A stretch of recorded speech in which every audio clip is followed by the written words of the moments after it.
Motorola has announced it is cutting 4,000 jobs, 20% of its overall workforce. It's all part of a massive restructuring by Motorola's parent company, Google. The New York Times' Claire Kane-Miller broke the story.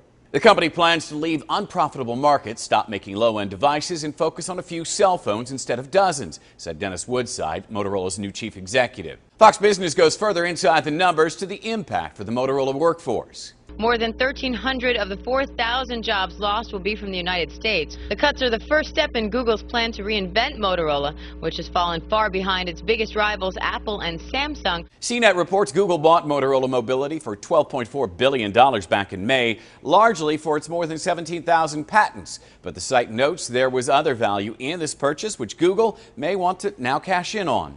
There has long been speculation that Google would break up the company and sell off some of its parts, especially its set-top box division, which provides hardware to cable providers nationwide. Just what Google will do, not only with its set-top box division, but others, remains in question. And Forbes' Eric Savitz notes, until those decisions are announced, the verdict on the Motorola purchase is still up in the air. The major questions about the acquisition still stand. Will Google give its new in-house hardware arm advanced looks at future versions of the Android OS? Will other Android handset makers remain loyal to the OS, or will they take a closer look at alternatives, in particular from Microsoft? While the company ponders those decisions, others are being made. ZDNet's Charlie Osborne reports a third of the layoffs will occur in the United States, and the cuts extend to technology too. In addition to the job losses, Google has streamlined Motorola's management, letting go of 40% of its former vice presidents, and plans to cut down operations in Asia and India.